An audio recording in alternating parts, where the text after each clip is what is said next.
Here. Nathan, why don't you lead us today? Look at that. I'm going wild. Pledge allegiance to the Flag. flag of the United States of America, to the republic, as States one nation, God, indivisible, with liberty and justice. Last time we're doing that. You're up. All right, we'll go right into the orders. We've got several, most of them related. Most of them will go relatively quick. We got a couple that'll take just a little bit of time. Then I'll turn it over to Mark, and then I do have a few announcements at the end that I brought in with my other business, so I'll cover that here at the end. So, Mark. Morning.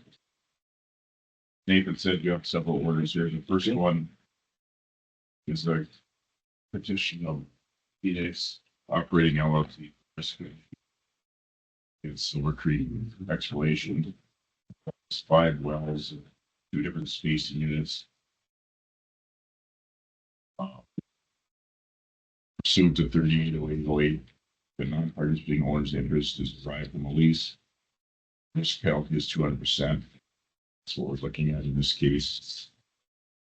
Under Code Administrative Code Section 4303.16.3, it states an invitation to participate in an election to participate must be served personally by mail requiring a signed receipt, by overnight courier, or delivery service requiring a signed receipt. I'll go through a timeline here, but Silver Creek sent an email to Phoenix on December 28th, 2023, and attached some assignments of interest and executed elections to participate. The key here is that it was in an email. Timeline in this case, December 6th, 2023, Phoenix sent corrected well proposals to Incline, Silver Creek's predecessor in interest. December 11th, 2023, Incline received those proposals. On December 28th, Incline conveyed interest to Silver Creek. Also on December 28th, 2023, there's an email that I referenced. Silver Creek had purchased these interests through a bidding process on a website. And at the hearing, they testified that they were unaware of the requirement that an election to participate must be delivered personally by mail requiring a signed receipt, or by overnight courier or delivery service requiring a signed receipt. Silver Creek admitted it did not comply with 16.3, but argues that Phoenix did not act in good faith, attempting to get Silver Creek to participate in the drilling of the wells. The part of 3808 that Silver Creek focused on was that the owner paying for the costs must make an unsuccessful good faith attempt to have the least non-participating owner join and participate in the drilling, in the risk and cost of drilling the well. Subsequent to that, December 28th, 2020 email, Silver Creek sends follow-up emails to Phoenix requesting if it confirmation had received the December 28th email with the elections to participate. On January 10th, 2024, that was the deadline to participate. And on January 16th, Phoenix sent Silver Creek a letter informing it that its elections that it had submitted did not conform to 16.3. Therefore, it did not make a valid election to participate in the subject wells, was considered a non-participating owner, and that Phoenix intended to impose a risk on Silver Creek. Later in January 2024, the 5 wells were spud. Silver Creek is a company whose business model is to purchase non-operated interests. And Silver Creek knew before bidding, this came out in testimony, that the wells were encumbered by invitations to participate. What also came out during the hearing was that when Silver Creek sent that email to Phoenix, it would have received an automated response from Phoenix stating, if your email contains well elections, please note it does not comply with North Dakota Administrative Code 430203 16.3, and they must be received via the Postal Service. During the hearing, Silver Creek's own testimony was contradictory. It testified at the hearing, it was unaware of the requirements that an election must be served personally by mail, filing a signed receipt. But in the December 28th, 2023 email to Phoenix, Silver Creek stated, we are not aware of any provisions within the North Dakota Central Code giving the operator the right to cash call. That was a different issue that wasn't germane to this.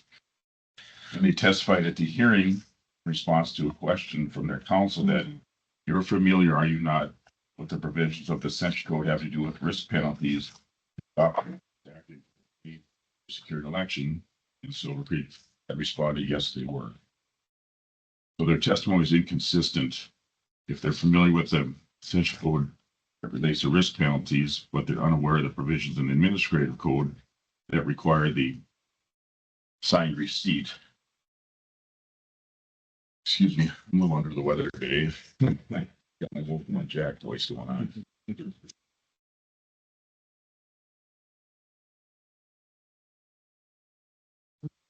Under 3808, good faith qualifies both the attempt to have an unleased participating owner execute a lease and the attempt to have a leased non-participating owner join and participate in the risk and cost of drilling the well. Once an operator has fulfilled all the substantive procedure requirements, they've satisfied their requirement to act in good faith. In response to the invitation, Silver Creek failed to follow the clear and unambiguous requirement that an election to participate must be served personally by mail, requiring a signed receipt. Phoenix's adherence to the law is not diminished by Silver Creek's disregard for basic legal requirements of the rules designed. Operators are not left wondering if the risk penalty is secure. Another party will enter the pictures. The rule affords operators a level of certainty on the issue and whether participating owners are subject to penalty. Company that is considering whether to acquire an interest must exercise diligence to ascertain what it is getting into, whether the interest in acquiring is covered by express obligation. Silver Creek did not object to any of the terms of the invitation to participate, but it claims it should benefit from its failure to follow the law at the expense of Phoenix's strict adherence to the law. In other words, it seeks to impose additional requirements on Phoenix that arise only from its disregard of the law. We conclude that Phoenix has complied North Dakota Administrative Code Section 4302-360.3, and because Silver Creek failed to provide a valid election pursuant to that administrative code, the risk penalty should be assessed against Silver Creek's interest. Therefore, we're requesting you sign an order authorizing Phoenix to oppose the risk penalty on Silver Creek. So moved. Second. Any discussion from you guys? I have a bunch. This is the one time I feel like I've done as much of this as anybody in the room. First, and this is nobody's fault, you wouldn't know this, maps don't do me any good with this. Talking about our penalties for non-participation stuff, I'd like something a little more, and we could pull it too, but we got 1,000 things going because this is a contract dispute, this is statutory, this is all of that. So where it's at is actually to be fairly irrelevant so much as a timeline and what this looks like. And I think we're going to start figuring out, I think there's going to be players in the field that start realizing maybe somebody's not like the others in how they conduct themselves and do things. And we'll be moving forward on some of that. I mean, from what you said and what I know, they actually did follow the law. Whether that's custom for, cooperating with other people and all of that is going to be interesting. But they have the right to do it. Whether they should, whether they can or whether they should are two different questions, but that's not a question we get to answer here. We have one choice. We get to follow the Century Code. We get to follow law. They engage with their partners and other businesses in the Bakken in North Dakota. It's going to be up to them, and they can derive the benefits or the consequences from that as it moves forward. So, I mean, just to be clear, just for everybody that knows, there's certain pipelines in which if you don't participate, it doesn't matter. I mean, you can talk how you buy it, where you buy it, whatever, but if you don't do cash calls, joint interest billing, participate in that, then the operator takes the risk of that. And that's why we do the either 150 or in this case, 200% penalty, right? Correct. That is the right policy to have in statute, because otherwise you could really kind of force out, you can basically, if you didn't have it, you'd allow people to participate for free and on the whole, take it outside of all the specific pieces of that. So everybody gets to conduct business how they do, as long as it's according to the law. We'll see how that works out. But that's, I mean, they have the authority to do, I mean, they have the legal ability to do this. So I do on these kind of things, I would like to see either a 1-page, 2-page. And then I don't need it all, because if I want more, I'll call you guys and ask for it. But the map doesn't give me what I would want in this. This is actually what I used to do before I got involved in politics. So. With that, I'm done. Does anybody have any questions? Roll call. Commissioner, Yes. Attorney General. Yes. Governor, Yes.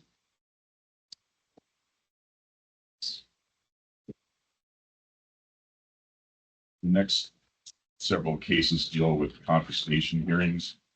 They involve 3 different operators. The treating plant. The first one is for James M. Peterson LLC. They have a well, the Peterson. For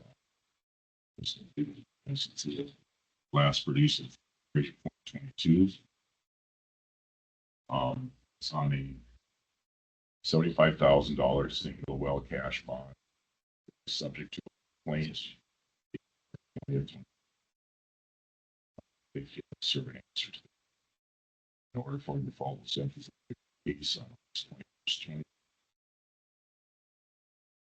The Peterson 43-4 well has been in abandoned status for over 3 years. Peterson did not appear at the hearing. Therefore, we're requesting you ignore the related equipment and sale of oil. The Peterson 43-4 Say the commission for the flooding. So moved. Second. Discussion. Roll call. Commissioner, Yes. Attorney General, Yes. Governor, Yes. Next case involves TV Services LLC. They had a treating plant north of Dickinson. The treating plant was last active May of 2014. It's on a $50,000 surety bond. This treating plant was subject to a complaint dated April 2nd, 2025. TV Service failed to service the but answered.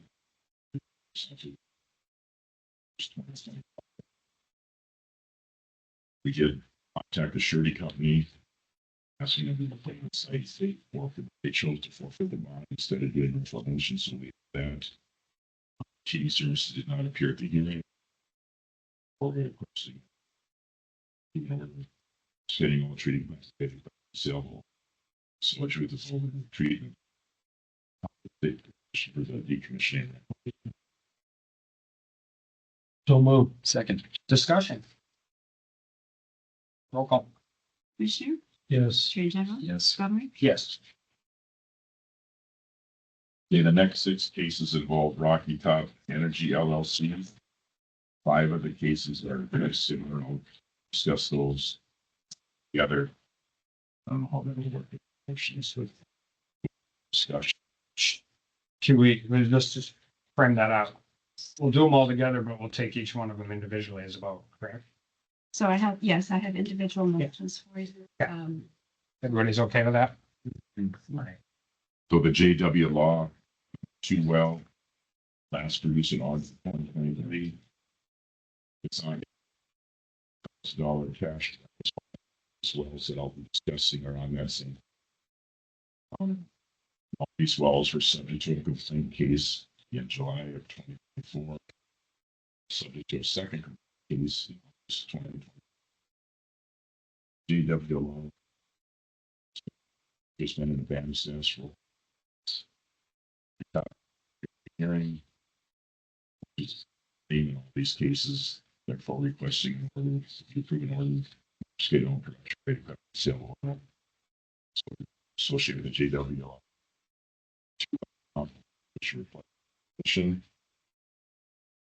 The next case concerns case 32443 concerns the small graph. Age well that last produced at same, it's on the same bond, it's subject to the same cases. Audrey Top did not appear at the hearing, therefore requesting you put an order scale related equipment and sale of oil associated with the MOI small graph 22-12. Next case 32444 is the Cinnamon Creek 12-15H well that last produced in 2016. It's on the same bond, subject to the same cases. It's been in abandoned well status for over 20 months.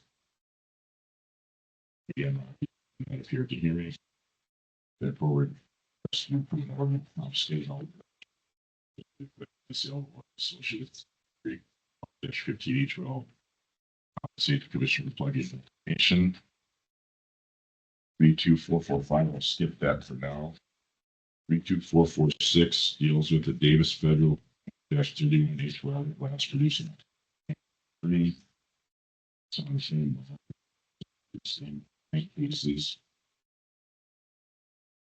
It's been in abandoned well status for 26 months. We talked to the fall festival. Station wall, so associated with Davis Creek. Page 32447.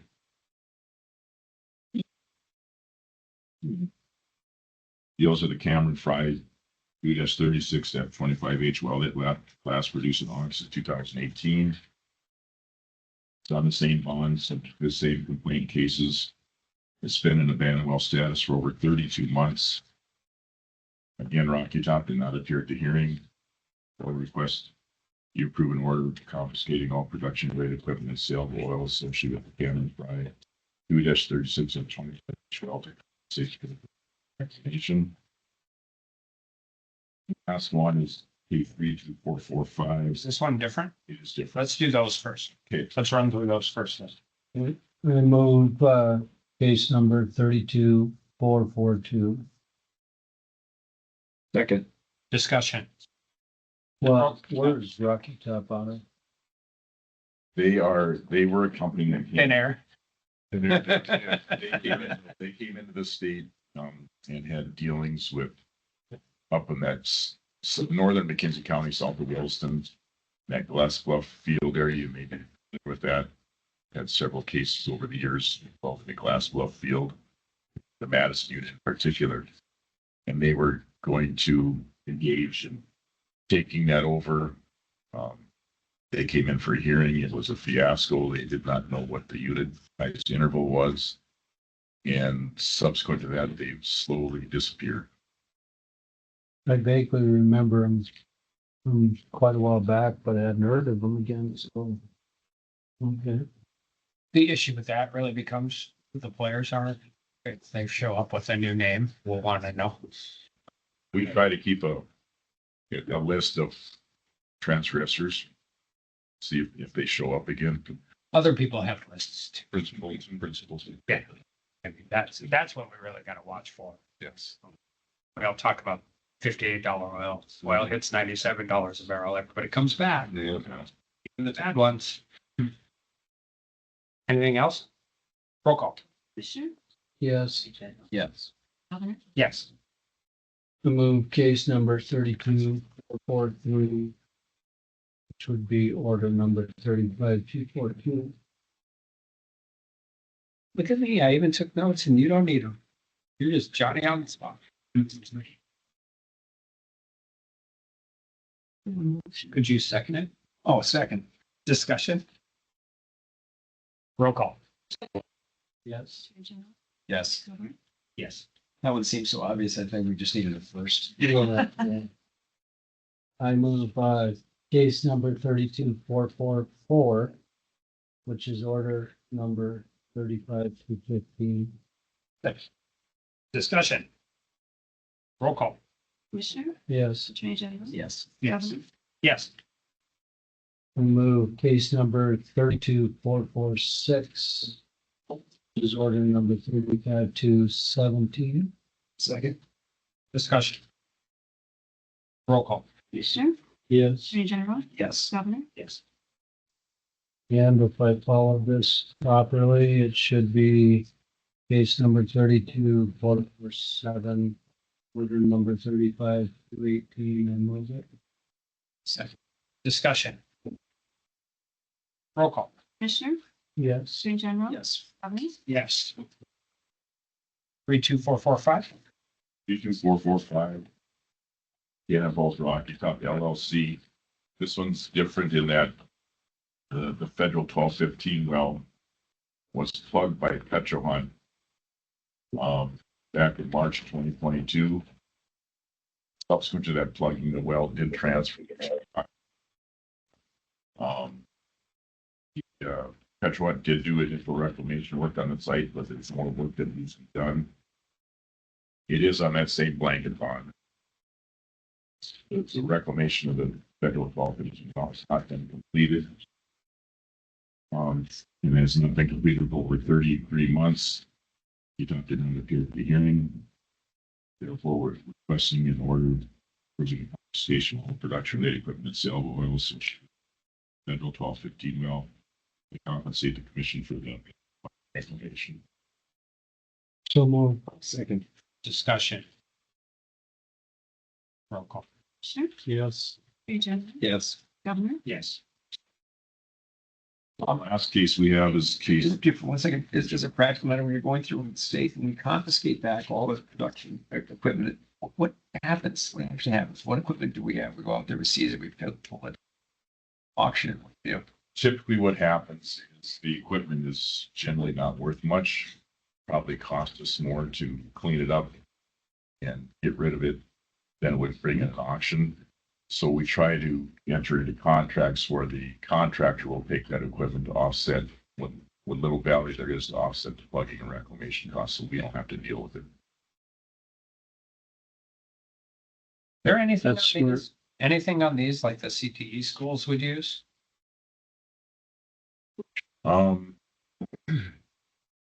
Separators, Yeah, I mean, if we're contracting with somebody to take it off and we've got a school in Williston, we've got a school in Watford, we got a school in Dickinson. I mean, plugged in 2022 is different than wherever at, but I mean, if we're doing that at some degree or another, we should maybe talk about it. certainly, could certainly talk about that, and you know, that obviously would have to be cleaned and inspected to make sure there's no team or things like that in there, but that's certainly something we can take into consideration. I mean, they're always looking for stuff to work on and to train kids on. And Sure. there's 6 of these or 7 of these, the likelihood of all of them having it is almost 0, but there might be like one thing somewhere where they're like, we'd love to take one of those. If, Let our kids get their hands dirty on it. good idea. Did you hear that? I had a good idea. I don't know if he means it or not. Down right there. Yeah, she. The last case is 32341. This involves a well out in McKenzie County, the storm federal 24-30H well.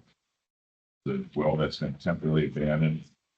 Was first temporarily abandoned in August 2015. There were subsequent extensions, and the last approval was on October 2nd, 2024. Surface owners made a request to the commissioner to review the TA status. Pursuant to 30.41A12 says that's the TA status. It's been TA status for at least 7 years. Storm Hunter Boss gave that application. White Rock operated. Testified in this in the area. Well, has the potential to be converted to a saltwater disposal for those wells. It has easy access. It's 6 miles from Highway 85, 7 8-inch production casing. And the Indian Carrot Formation, which would be the formation they would inject into with its disposal. So they want to extend it to the status for certain well for future use as a solvent disposal well. You have a pending application scheduled for January 1st, 2026. We stand up 2,500 acre space units that overlay this area where the well is. So they are moving forward. They testified if the future development in this area is approved, it expects to get development in 2026, commencing operation within 6 months. They did testify they have not had discussions with the surface owner for surface use agreement for the disposal well, so that could be problematic. But the Brittany Storm, Hunter Voss's concerns centered on a couple of things. One is the road to the well, which also leads to a residence a little further down the road. It's very narrow and poorly maintained. It's barely wide enough for 2 pickup trucks, and certainly not wide enough if one of those is a semi truck, creating safety concerns for the children. One of them is about to begin driving. Their desire is for the well to be plugged and abandoned, reclaimed, so it's no longer there. White Rock requested an extension of 1 year. We believe that the White Rock has a valid argument for future use of the storm well. However, we believe it should be reviewed later in 2026 at the August 2026 hearings. So we can see what progress has been made in the development and if this well is efficiently used for saltwater disposal well. Therefore, we're requesting approval orders granting the extension of key status for the Storm Federal 2430H well until a decision is entered in the case review this key status, which will occur in August of 2026. So how long would the TA status be? Extension? It would be until at least. They until asked for a year. Yeah, they asked for a year. We'll give them until August when we review it again. And then, of course, a decision we made at that time, whether it should be extended or if they move forward, they could, in theory, have been moving forward, permitting it and getting it ready for disposal by that time. But we just don't know at this time. I'll move it and then more discussion. Yeah, second. Go ahead.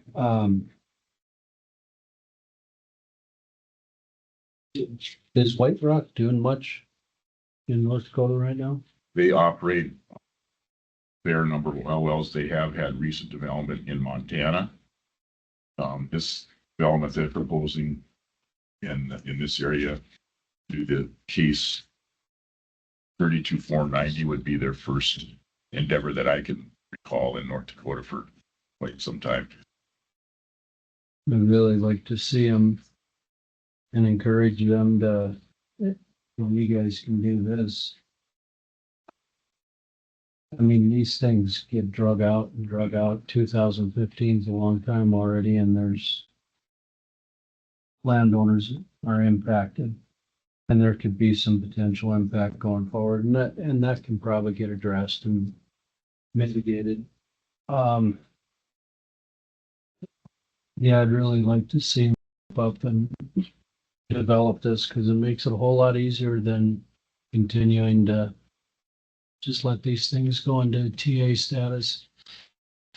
And then get constituents out there that get upset, frustrated. And then they go to legislators and pretty soon we're having to open this stuff up and rework it, revisit it.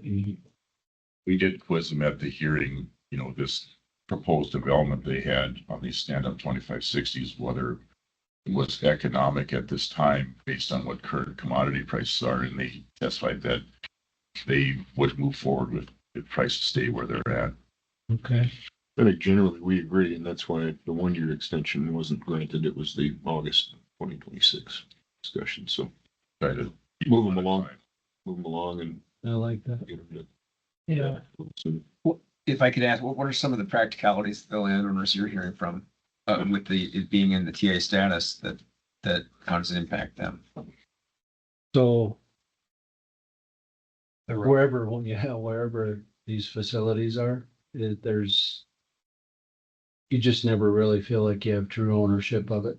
there's a liability there, it's operated by someone else. You just want to see it go back to where you can use it. And, you don't have to worry about traffic and all kinds of other activity, but I suppose, given the fact you said there might be the opportunity to turn this into a injection well, they're gonna be concerned about activity now. They would, It's normally piped nowadays. if it could be piped, then that certainly helps, but I bet they still have concerns with a narrow road and access and activity in that area. Right up to the I'm end. guessing the road will be part of the negotiation. I would hope. Is the surface owner the same person who owns the residence?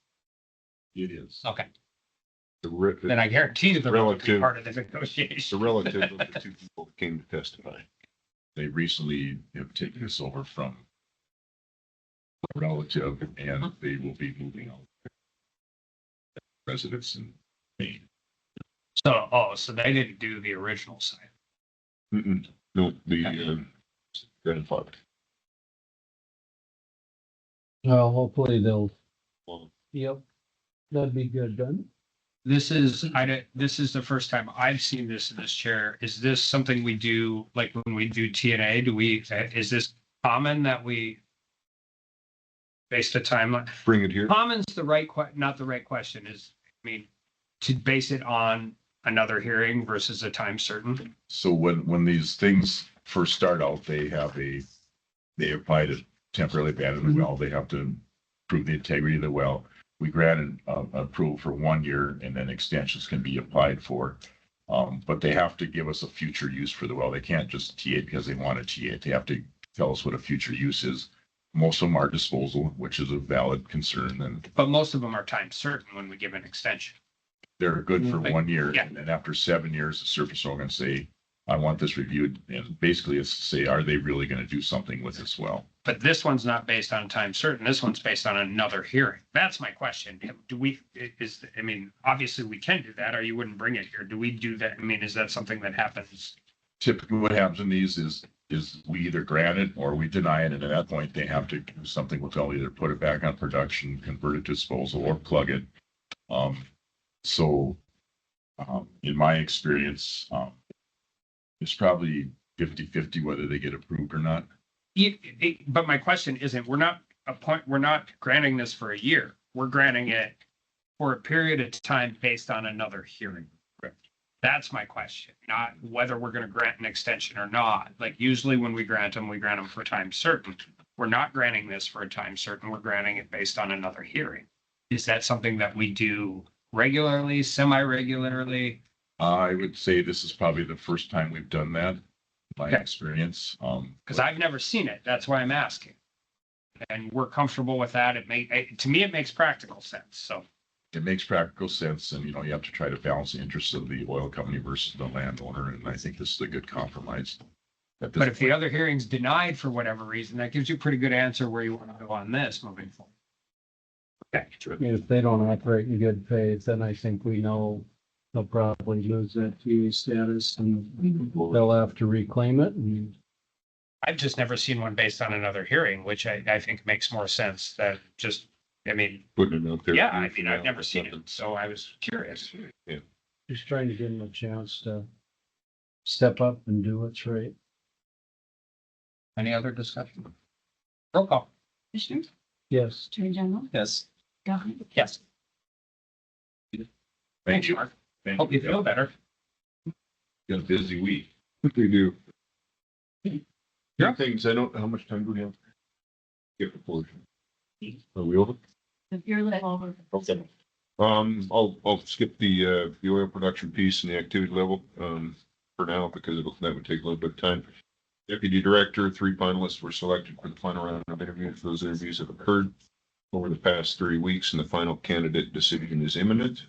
So I would assume by next month you'll have that. Expected to have that start date in January, but we'll likely push into mid-February. On the North Dakota Geological Survey, after 46 years with the survey and leading the team for the past 22 years, Ed Murphy has announced his retirement on or around July 1st, 2026. We have a succession plan in place and we'll begin implementing that immediately. The job posting will go out relatively soon.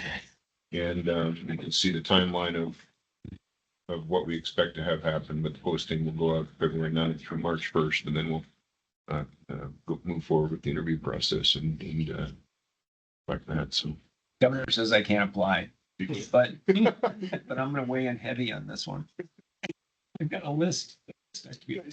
expectations. So yeah, what a great career he's had. But 6 years. Yeah, That's something. 26 years, led the team there for 22. So. And then on the survey side, we have the critical minerals rulemaking hearing this afternoon. So from I think 1:30 to 5 p.m. That's the high points. Okay, I got a question for you because there are at least one in here. Could you please explain to people that Continental is not like pulling up stakes and leaving the state of North Dakota? Yeah. Because apparently people don't know how to write headlines, are not interested in telling something factually accurate. They just want to scare the bejesus out. Yeah, there's been quite a bit on this, but I would say Continental called me shortly after their decision before I think it actually went to the media. They just plan to halt their drilling rigs for the time being. There was a story yesterday up in Williston that had some indication that they were selling production, but I've had a discussion with Continental as of this morning, verifying that that is not the case, and that's not what Harold said. The only publication that Harold has spoken to is Bloomberg, and so the Bloomberg article is what Continental keeps referring me to. And so they plan to halt their drilling rigs, all three of them, by end of February timeframe, and then they plan to complete those wells over the next couple months after that, so March and April. And then they would evaluate whether they pick up rigs after that based on where oil production is and where the economics are. But I think I would just refer everybody based on what I understand to be the only discussion that Harold has had with the media, which was the Bloomberg article. To be clear, this isn't the first time an oil company has laid down rigs on infield drilling locations when they're at a break-even. It's happened a lot over the course of And as companies move around the field, break evens change, but I would say North Dakota, it's $50 to $65 a barrel, depending upon where you're at, whether you're in northern Burke County or whether you're right underneath the city of Watford City. That changes based on companies and then the inputs, the capital cost, the reserves, and the price of the product, and then your operating expenses. So those are the main factors that impact economic decisions for these companies. And every company is a little bit different in how their funding is, whether they're privately funded, publicly funded, whether they're publicly traded companies. So those change. whether they're chasing leasehold versus infield, like there's Right. Whether they're borrowing money to go drill oil and gas wells at 15% or where they're doing it at 6%, and that changes everybody's economics. So What was the break even again? You said 61. I would say, in North Dakota, you're probably looking at 50 to 65 WTI. You add on the North Dakota differential, which is like, call it $6 to $7 less than that. And so based on that, I always put that on my director's cut every month, but in October, the North Dakota tax number received was $53.36. I don't have the November numbers yet, but the revenue forecast at 59. So Thank you. yes, Continental. They will still be in As North. recent as conversations with them this morning, or shared some messaging back and forth this morning with one of their employees, and no truth to selling production. They weren't mad at Mark for anything. No, not yet. No, not yet. There's no Continental orders this week, so for this month. But that's Nothing new. A bit about it, yeah. Thanks, Nathan. Thank you. Thanks, guys. Yep. Thanks, guys. Thanks, guys. Bill. Gentlemen, Bill. Keep my update pretty fast. Sure. The first thing is the Northwest Landing Force Basin Amalgamation case. The posture of that right now is we've got the order, we're waiting for the final judgment, and we need to hash out their fee claim before we get the judgment. Executive session after this, and we'll go into some more detail on the strategy for moving forward on that. For the DAPL pipeline challenges. We're anticipating the record of decision to come out as soon as today. Might be a little later, but it could be today, and there'll be a few more days till it hits the register. And then after that, we'll expect the lawsuits, and then North Dakota likely joined by a dozen or so other states defending the federal government's decision. For some of the major other EPA rules, the MATS and the carbon power plant rule, both those have left EPA and gone to OIRA for their final review. And those are the repeal rules of the Biden rules. So we anticipate the repeal rules will get finalized hopefully in the next month or two. Then I anticipate there will be litigation that we will likely be intervening to defend those repeal rules. The WOTUS rule, the comments were submitted earlier this month, so we're waiting for the agency's actions to give a final WOTUS rule. For the methane rule, this is sometimes referred to as the methane Quad O rule. The current EPA has been reconsidering a rule published by the Biden EPA, and in the interim, they did another rule which extended deadlines to comply because the Biden era rule had a deadline coming up. That extension of the deadline rule was the subject of litigation. So North Dakota and I think 20 other states have intervened to defend the extension because part of what's extended is the deadline for the states to submit performance plans or implementation plans. And does it make sense for us to provide implementation plans when the underlying rule is being changed?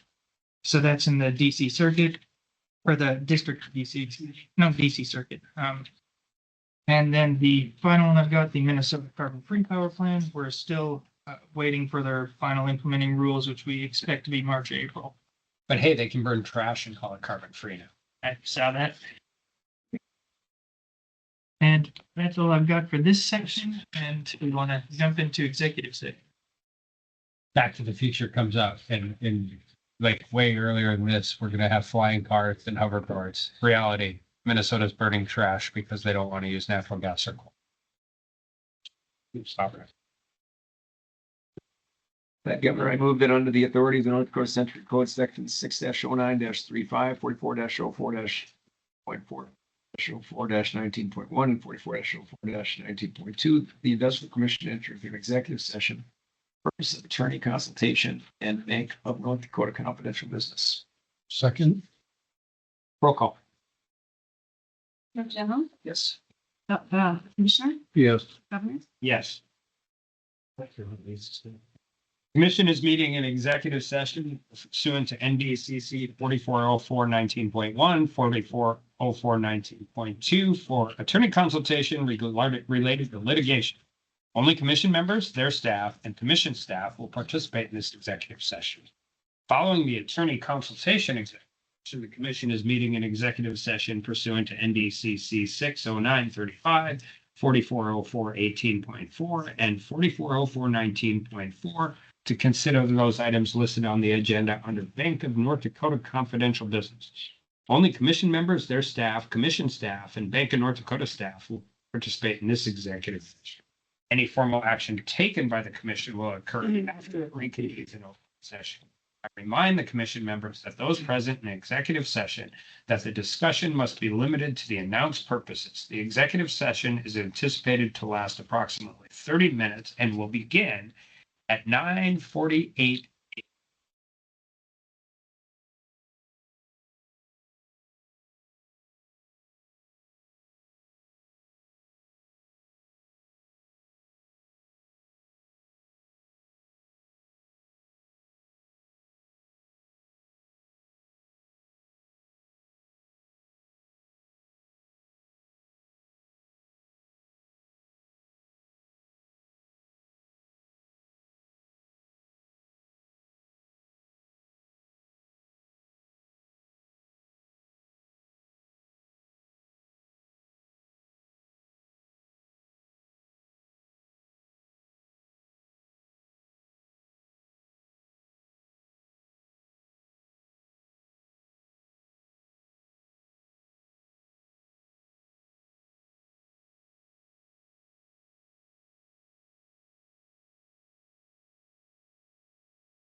Allocation strategy.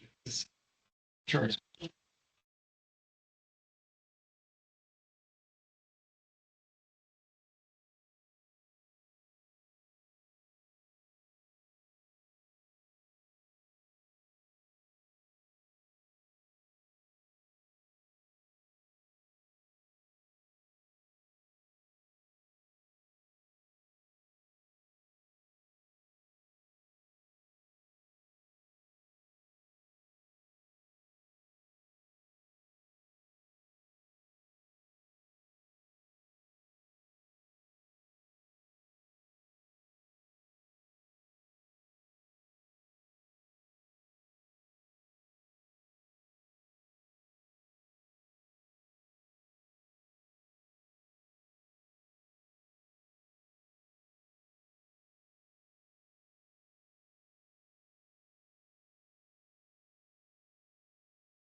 Executive session actually ended at about 10:30 a.m. and the commission is now reconvened in open session.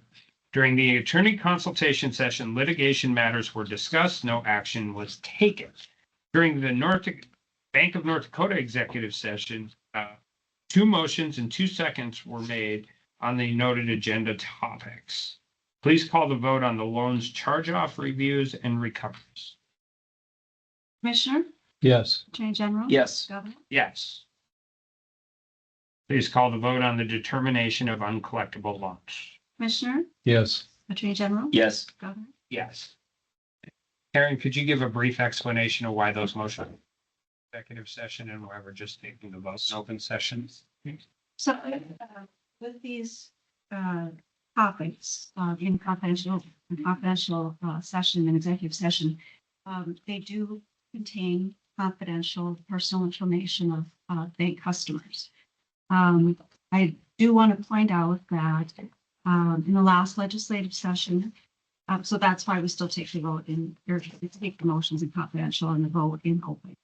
And I did just want to point out that in the last legislative session, there was a change to Century Code 6-08.1-02 subsection 7.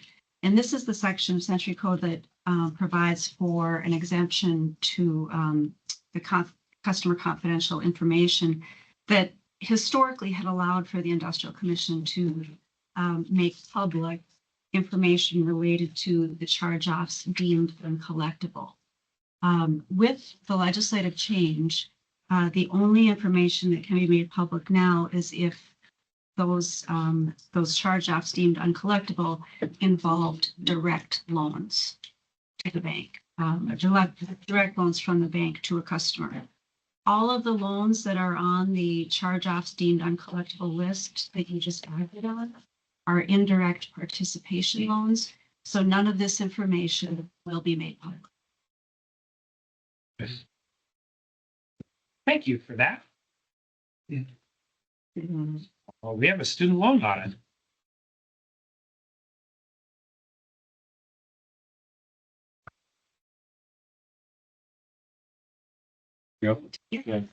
My name is Jared Mack. I'm an audit partner with Hyde Bailey, here to present the results of the financial statement audit of the North Dakota Student Loan Trust for the fiscal year ended June 30th, 2025. Page 28 of that report, if you have in front of you, is a required report that we provide for the Legislative Audit and Fiscal Review Committee that summarizes the results of the audit. This will be pretty quick here. We issued an unmodified opinion on the financial statements presented in the report, which is the cleanest opinion a CPA or an attorney can provide. We had no findings or recommendations to communicate as a result of the audit, and there were no findings or recommendations in the prior audit that required corrective action. Nothing really to talk about other than it was smooth. We've been working with the bank for a number of years now. Have things pretty well organized and get through things pretty quick. So I would welcome any questions that anyone may have. Any questions? No. Thank you. Thanks for nothing. All right, Don. Yeah, directly to the non-confidential civil updates. Start out really in the context of strategic update of the bank. As a way to hold ourselves accountable to you, our company rocks for the last quarter. See there on the front page, we got completed all but one. The Rough Rider Point business use case was delayed. Really, it was delayed due to ongoing negotiations with our partnership, in this case, Fiserv.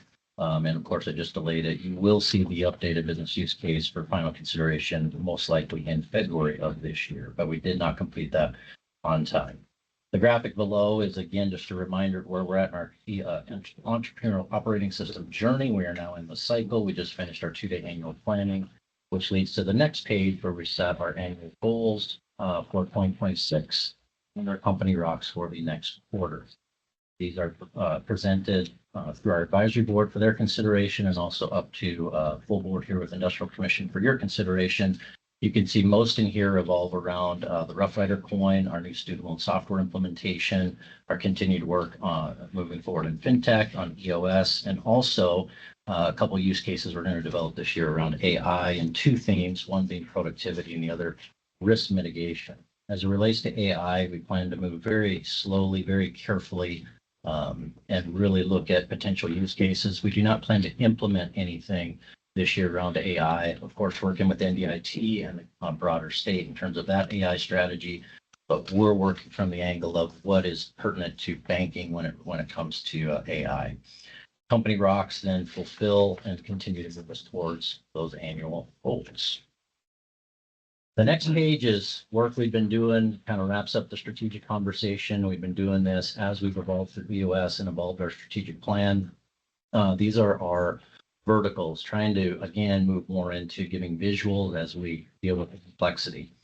On the first slide, you can see the 5 verticals on the left. So disaster programs, student lending, participation lending, legislative directed programs, mission-based. Those are our existing verticals. That is the business that we do today. Participation lending is our largest market rate vertical. That's really where the bank makes the bulk of its money. Student lending is the only direct lending that we do outside some other ancillary programs. And we do that primarily because our other financial institutions in the state don't engage in student lending. If they did, because we do not compete, it's likely we would adjust and partner with them. We have our disasters. Again, we run 5 this year. That's a big vertical of ours. We're managing about $1.2 billion in legislative directed programs. And of course, we have our mission-based stuff, all the other creative things that we do. The new vertical on the left is our new fintech vertical. It fleshes out to the slide below. And I'll make this point, stay very high level, happy to answer any questions you guys might have. The whole reason we're doing the new vertical is to protect the existing 5 verticals that we have.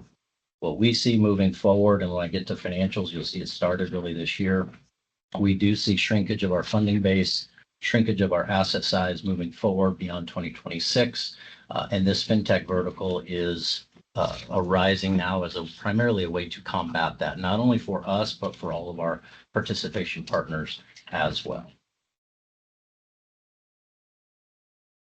I would pause for any questions on the strategic side. Any questions? Pause over. All right, moving on to financials. Refer you to the performance highlights. Before I turn it over to Rob to go through the performance highlights, I typically don't read you guys, but I want to read this to you, given it's year end. We had a really good year. So a special note for last year, our bank shrunk from 10.8 billion to 10.7. First time we've shrunk in quite some time. We are pleased, however, to report a record 232 million net income and a record 354 million total return back to our state ownership for the year. Now, again, this total return includes the 122 million interest paid to state agencies or back to the general fund on the deposits that we borrow. These records are even more impressive after strategically incurring a $17 million net bond swap loss during the year to reposition our securities portfolio for future income improvement. In other words, our net income and total return would have been even more impressive had we not strategically repositioned. We achieved a 22% growth in net interest income, which more than covered our bond swap loss and our strategic 12.5% investment in our operating cost model for future strategic growth. Back to the verticals, making the strategic investments now to start to combat the shrinkage. It is of significant concern that our assets shrunk in 2025, and this shrinkage is likely to continue into future years, primarily due to deposit funding issues and resource issues. However, we continue to work our strategic plans, traction and whatnot to proactively address and open avenues that will allow the bank to grow into the future. With that, Rob, I would turn it over to you and direct you for more details on the run through of our performance highlights. Yeah, so if you look at the performance highlights, and I'll, Is it 2020? page 1, and I'll just cover these kind of briefly. For instance, it is year end, so we'll do an overview on page 1.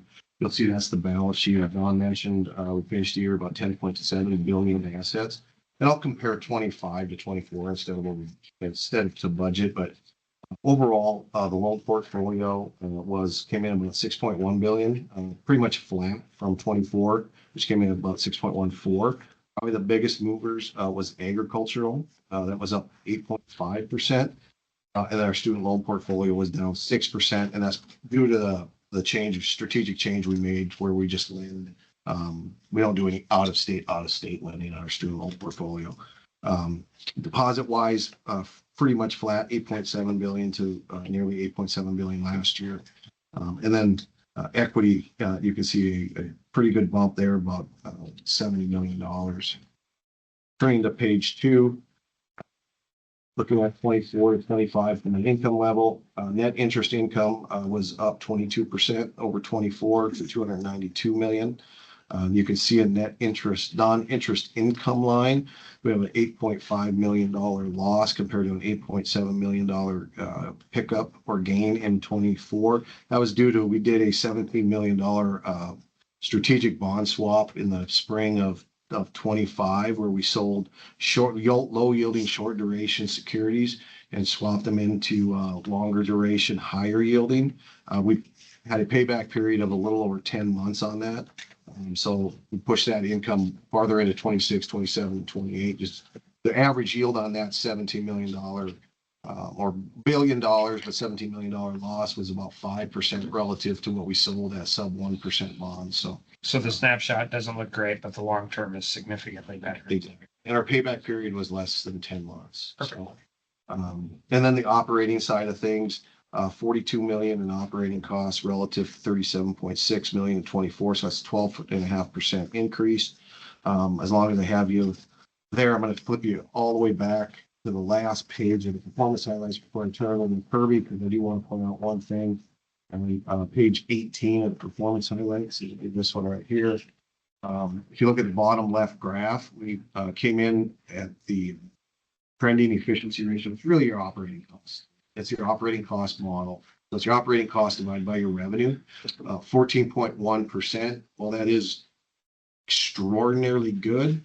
I will point out that is getting to a point where that's where the wheels on the bus kind of start to shake. So we're pushing the envelope a little bit on the efficiency piece. You can see that in 2016 on the top chart, we were $7.3 billion at 178 communities, and now we're 10.7 and 177. And so certainly that operating cost model, as we sit here today, we're starting to get a little stretched. You turn to last page I will cover is page 5 for you.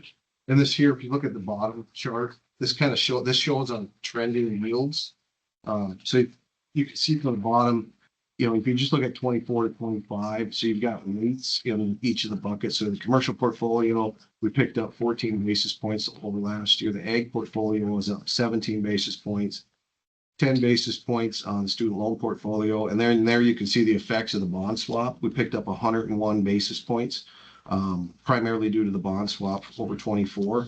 And then margin wise, picked up 50 basis points, 29 basis points on our return on assets, and then the total return, which we started talking to this year, which is what we've made in earnings plus what we pay in interest to state agencies, primarily on the captive, divided by the deposits of the state agencies in our retained capital, came in at 469 or 52 basis points better than in 2024.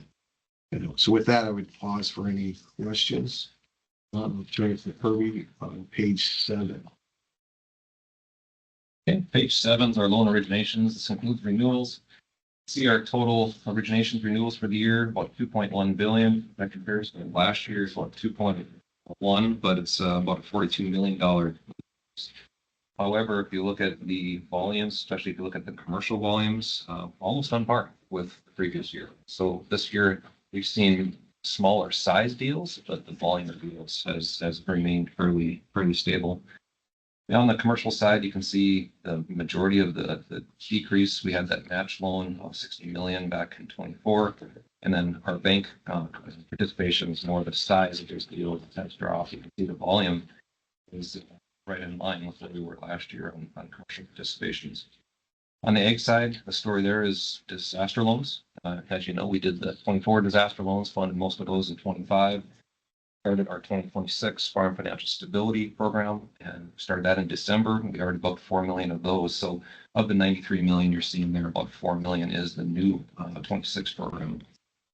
And then the student loan side, continue to see a gradual decline in activity, both volume and dollar amounts here.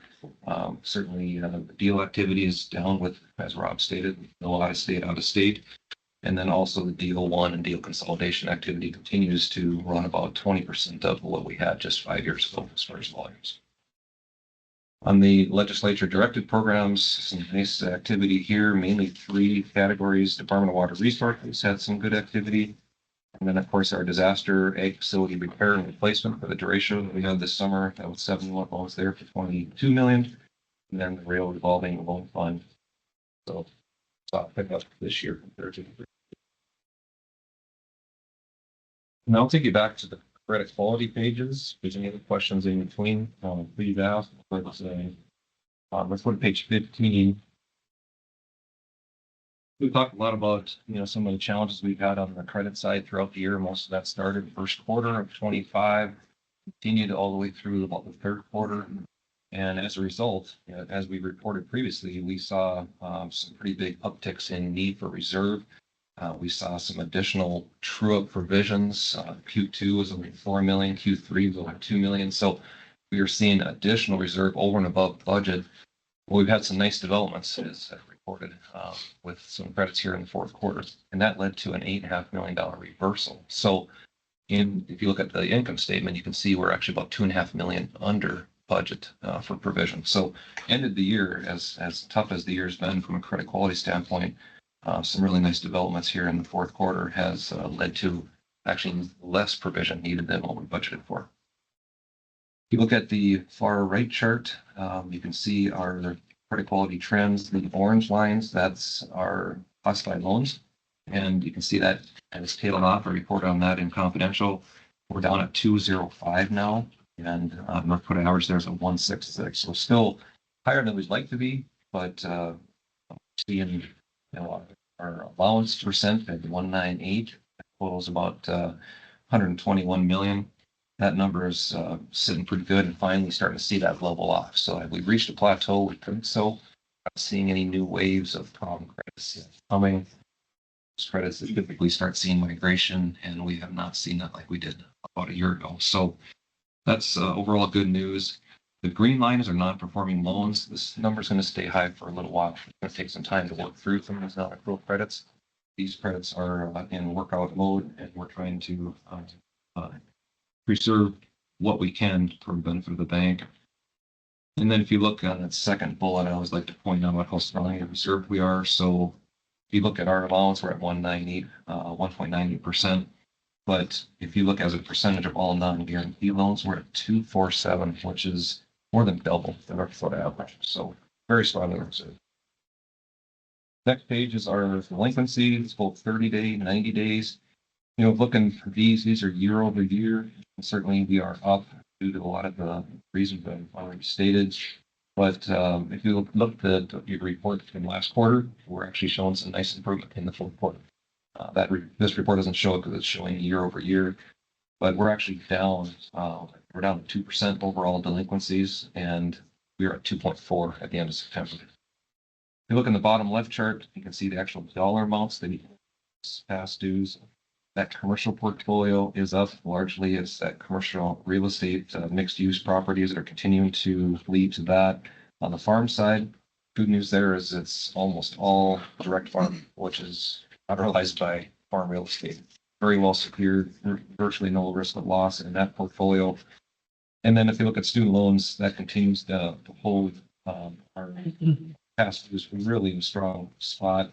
Past dues over 90 days, just over 15 million.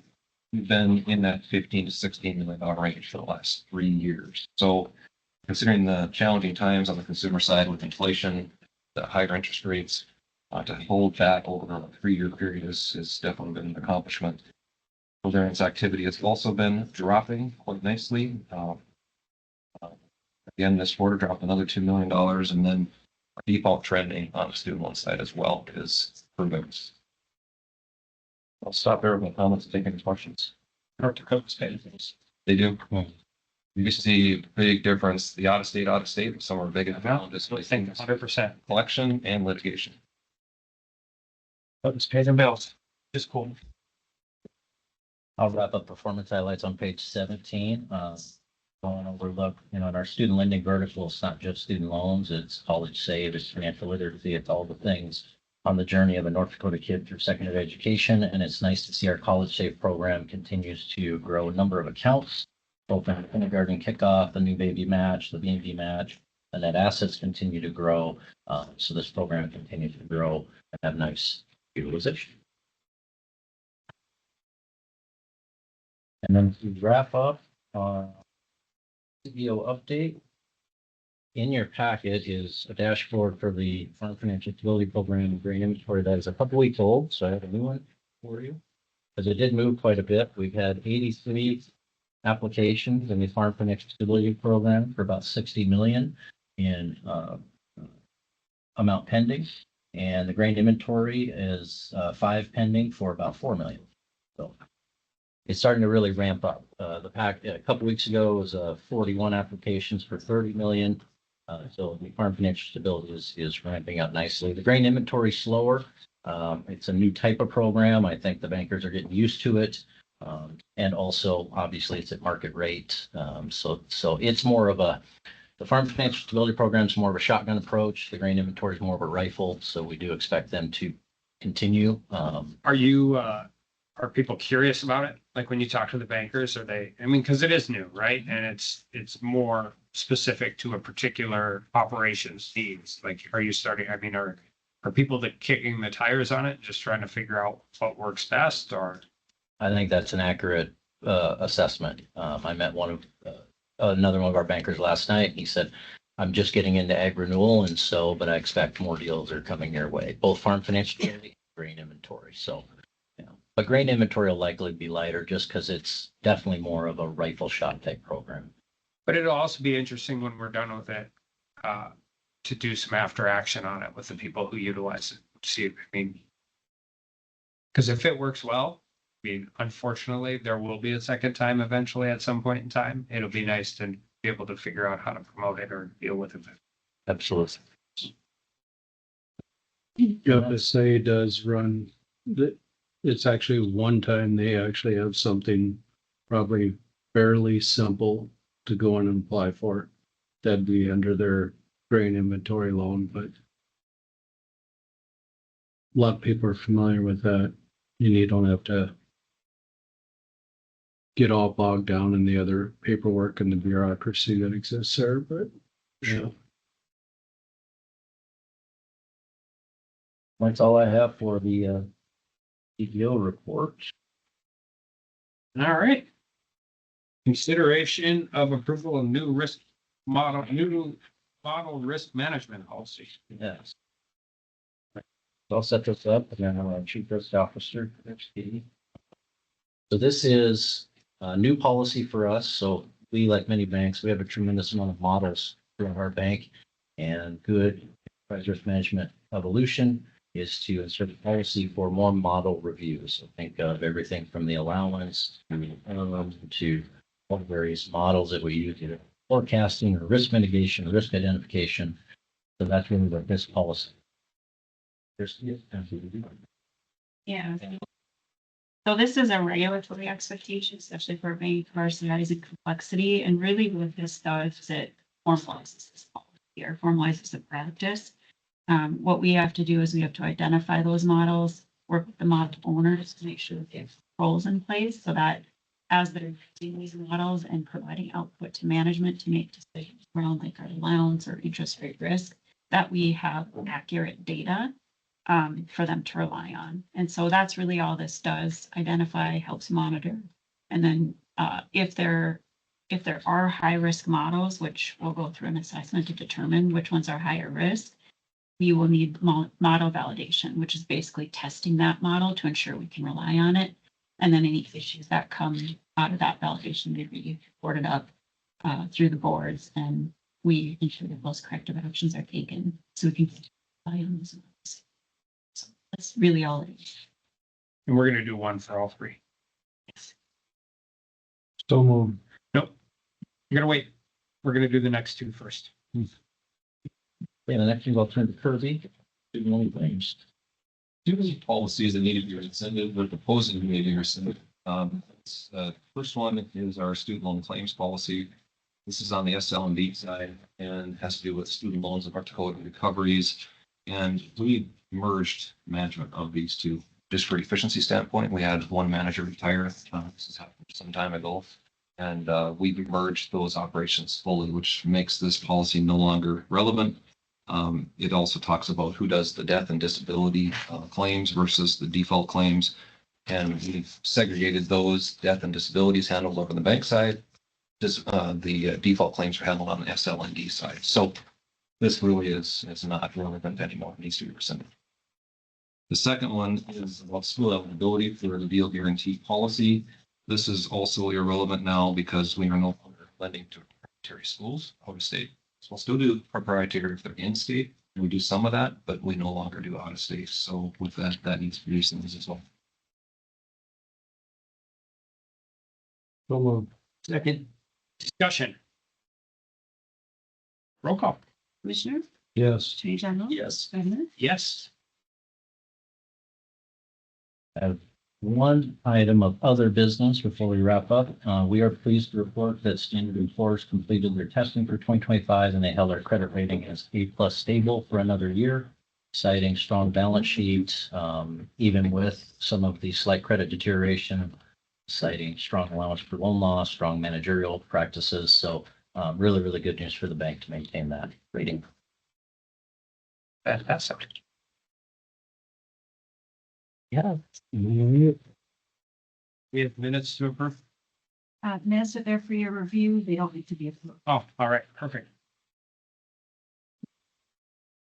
Thank you, guys. Thank you. all. Housing finance. What are you moving? I do. I want to see that.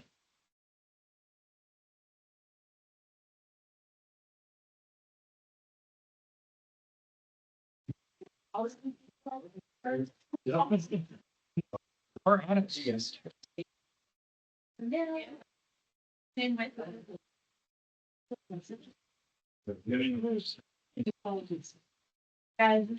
Or you? Brandon. You and I were running late. Boys. Bill's watching from the wings, so their names started running. Sure. So. It'll just be a second. Okay. If we could, right before I start, I just wanted to introduce Mary Molman Larson to you guys. She's our new home ownership director. She took over in August. She had a position I had prior. She's been with us almost 10 years now, and then she oversaw our loan servicing administration. So you'll see her from Wonderful. Fantastic. Let's do an audit. All right, we have Mindy for us. I have that look a lot, Mindy. I was trying to share my screen and I think it is sharing the wrong item. Too many monitors going on for sure. Just give me 1 second here. That's the look I give when I hear a crash somewhere in my house. Your old best friends Okay. are. I think we're good now. Can you guys see the audit report on the screen? Yeah. Okay, well, good morning. For those that don't know me, I'm Mindy Pia. It's a partner with Brady Marks, and I'll be going over the audit for Housing Finance and Housing Incentive Fund. Within all the audit report packages, there are some nice summary schedules that give you all the highlights of the audit, so I'll just focus on those. The first one we'll go over is for Housing Finance Agency. So within that report, the schedule or the page that I have on the screen is page 75. And so when we perform the audit, the purpose of the audit is to determine whether the financial statements are free of material misstatement in accordance with GAAP. And so based on our audit testing, we have expressed an unmodified opinion on the financial statements, which is a clean opinion and means that the financials are materially correct in accordance with GAAP. The one item I would note is that there was a finding regarding compliance, and I'll go over that in just a minute in the next report. But there were no material misstatements. We had no uncorrected entries to the financials. And so overall for housing finance, a clean audit. The next reporting package we'll go over is for the single audit for Housing Finance Agency. So within this report package, I'm looking specifically at page 7. So this is a separate audit, and this is separate from the financial statement audit. So this is where we test housing finance's compliance with all the federal requirements. And so we test their compliance with the programs that we determine to be major programs for compliance. And so towards the bottom of the screen, you'll see the 3 programs that we tested. The first one was over the mortgage insurance homes program. The second one was the Ginnie Mae program, which that one is required to be tested every year.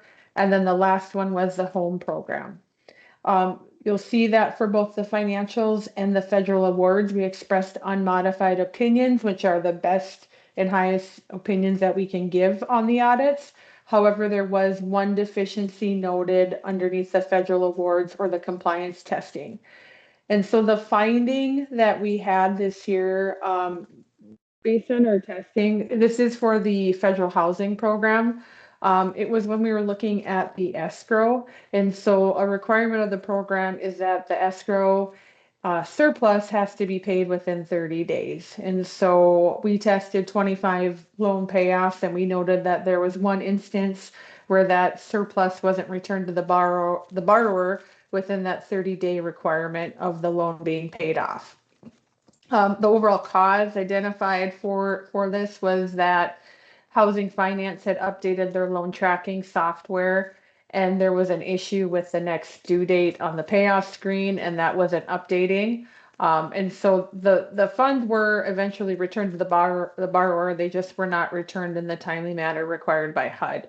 And so you'll see the view of the responsible officials at the bottom as to their corrective action. I guess I'll pause in case Kayla or Brandon want to jump in here and add any commentary. No, I think what you explained, Mindy, on the finding is all clear. And I'd say, like you mentioned, we're implementing a new servicing system software. And, you know, there's bumps in the road every now and again that you find. Terry might want to talk a little bit about it as well. This was her department. So it's all your fault. Sounds like it's probably a pretty easy fix. Yeah, and it was also kind of compounded. We had some new staff that weren't, you know, trained enough to catch a mistake like this in the software. So we've implemented some changes as a result. And you're comfortable with the changes? Yeah. Perfect. Okay, sounds good. And then too, just as part of the next year's audit, we are required to follow up on the findings. So this program will be tested again, and we'll be checking to ensure that corrective action was taken over the finding too. All right, the next report is for the Housing Incentive Fund. And so within this reporting package, this is page 16. Similar to Housing Finance Agency, we expressed an unmodified opinion. Again, no material misstatements were noted, nor did we have any uncorrected misstatements. So another clean audit, and that's all I have. I guess I just want to thank Brandon and Kayla and the accounting team and the compliance team. We request a lot of information when we come out and do the audit, and their staff is always very helpful and very responsive to our requests. So we certainly appreciate that. Thank you, Mindy. Yeah, Thank you. thanks, Mindy. Housing Finance Agency Home Mortgage Program Bond Issuance Series 2025C. Here at the beginning of December, we priced 185 million for our first home program, which would be our tax exempt mortgage revenue bonds. We ended up with a yield, as you can see, of 4.48. Overall, happy with how the pricing went. I will say this pricing was more difficult than we've had historically. So the bond market is a little bit, I guess, they're not willing to place their money just yet. They're kind of hoping that they can see some improvement. And so they waited, I think, a lot of times. We had a harder time filling the longer term bonds.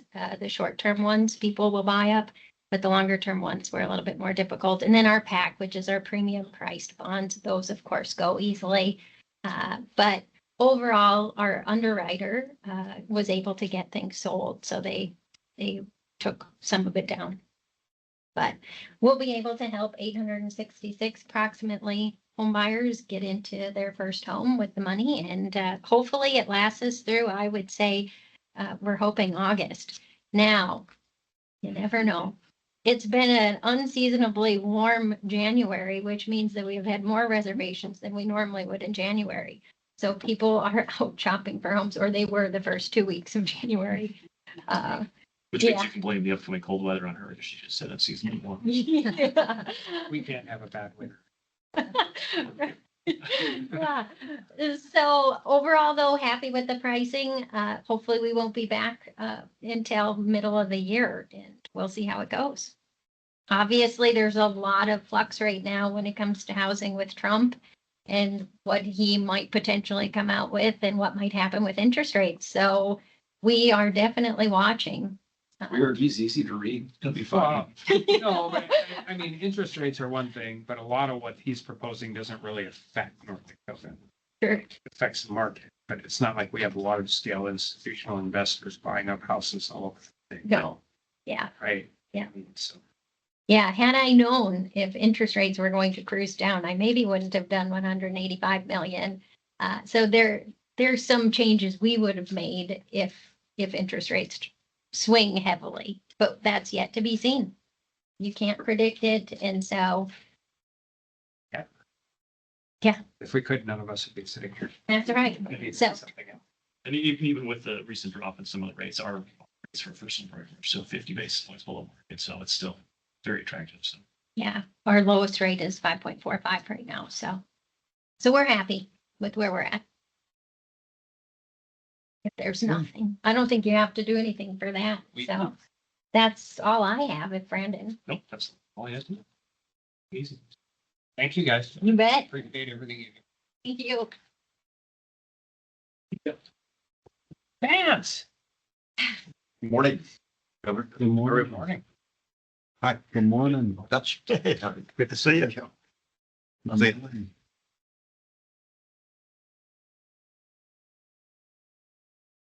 talk about buildings. Oh, it's there. Go right into it. Absolutely. We've got 3 different capital projects to talk to you today. They are very important to the state mill. Kathy, the team back at the mill, and I have been working on this plan for more than 2 years, and I guess the original idea goes back quite a bit further than that. The first project, and I think you have them in your packets, is the AD Mill 9th floor addition. And the cost on that is $8.5 million. And the engineering for this was approved back on August 27th of 2024. The engineering and bidding process has been completed for the 9th floor. And just for reference, the dimensions of the 9th floor will cover the entire AD Mill building. It's 40 feet wide by 180 feet long by 26 feet high. It's all been fully engineered. The second project is the E-mill expansion phase 1 dash equipment. And that one is has a cost of $11.5 million. The engineering has been completed on most of the equipment side. And a lot of the equipment for mills like this, as you know, have long lead times. The third project is smaller. It's the C-mill wheat delivery system for $700,000. The engineering's been completed on this one, and it Just makes sense as the week delivery system for the expanded email will run parallel to this email week delivery system. So it makes sense to do both together. As you know, we're presently running our 10 mailing units nearly max capacity 24/7 almost every week. We did turn some new business away last fall. The 9th floor and email projects will give us the ability to meet this growing demand and to increase our shipments and improve our profitability. And that's by building and operating some additional spring week milling capacity. The increasing demands driven by the growth of existing customers that want more, and will involve the addition of some new customers like our high quality, consistent flour, high level of customer service. It all starts with us saying the best wheat in the world. Our plan is to first complete the addition of a 9th floor of the A&P mill building. This together with removing the old mill feed handling system equipment from floors 1 through 8, and that's being taken over by our new mix handling system as we speak on the north end of the AV mill building. This will give us the room to expand the current email, which is a very small mill, 500 hundredweights per day, to 5,000 hundredweights per day. That's a 4,500 hundredweights per day increase. And just I'll mention the addition of a floor to the building is not new. We did that on the B mill building several years ago to increase the P mill. So the new capacity would result in a 7% increase in our daily flour production at the state mill, and that would take us to 65,000 hundredweights per day. The expanded email would be capable of producing both low ash bakery flour, and we'd be able to convert it to whole wheat flour at full capacity. The operation of the expanded mill will create additional demand for over 3.4 million bushels of North Dakota spring wheat, and we'll add, when full, 1.5 million, almost 1.5 million hundredweights of flour per year. This mill expansion takes advantage of existing infrastructure, will not require any additional flour storage or wheat temper bins. No additional FTEs will be needed to operate the expanded mill. It'll be quite automated. Again, the cost for this related capital expenditures are $8.5 million for the 9th floor on the AV mill building, 11.5 million for the email expansion phase 1 dash equipment, and we're also including the 700,000 for the new mechanical CMO wheat delivery. A conservative payback period for this project is relatively short. The ROI is very good, similar to previous expansions we've done. The numbers were calculated including 50% of the cost of the 9th floor addition, and also an additional 6.5 million for the email phase 2 mechanical and electrical installation project that we will present to you, the commission, for approval later this fiscal year once the bidding processes take place. A critical future benefit of the 9th floor addition is to provide added space on the north end of the building that can be used to upgrade and expand the A and B mills, a total of 5,000 hundredweight, 2,500 hundredweight each. That would be at some point in the future. The 9th floor provides room for new filter capacity as our purifier, pneumatic, plant air filters, and our makeup systems were not replaced as part of the 1999 A&B mill upgrade and expansion project. And those systems are now becoming worn out, obsolete. They were put in right after the fire back in the early 70s. And they should be replaced soon, but that would all be future projects. If approved, this combined project would begin right away. And the projected completion for the 9th floor would be April 1st, 2027. And completion of the expanded email would happen just later on that summer, shortly afterwards. It's critical for us to continue to grow the business to offset rising production costs, which are mostly labor, energy, and inflation. This plan would provide crucial additional milling capacity fairly quickly and would also provide space for future increases in milling capacity and upgrades. Then I've attached several drawings, some pictures and some side view, but I think maybe the easiest way to explain it is to use my notebook. This would be the AB mill building. It's the old 1922 building. It's long and skinny. So the ninth floor would go all the way across the top. And then the present MIDS handling equipment and the current email was down the south side. So the new email would go up the south side and into the ninth floor. And then this space over here would be open for future expansions and future filter work that we're going to need on the AB mills going forward. The drawings are kind of complicated. I can go through those if you need me to, but that's the projects. So move. Second. Phase one implies phase two. You're gonna bring that to us right away, right? Or not right away is a loaded term. So we'll see that. What's the anticipated cost on that? I'm not holding you. 6.5 million. Okay, just I so think that's- everybody's aware that. It's a high estimate, I think. Okay. FTEs? No additional FTEs. We're currently operating that 500 hundredweight mill in that same area. So same person that operates the A and the B mills will also operate. So you go from 500 hundredweights to 5,000 hundredweights and you don't need more people? And the new mill will have more automation. So it'll actually be easier to operate than the smaller mill. So yeah, when we put them in, they're fully automated. Somebody who doesn't know anything about it. That's amazing. How disruptive is the construction or something like that, building on top of an existing structure and This one will not be very disruptive. It won't cause any downtime on the A or the B mill. There'll be a period of time when the old C mill is down and we're constructing the new C mill, but that's only 500 hundredweights. So there'll be a big crane there to do this work because it's all up on top. So there'll be some working around where the crane is, but this one will be less disruptive, I think, than a lot of the projects that we've done before. some smart architect, well, yeah, that's fine. Go ahead.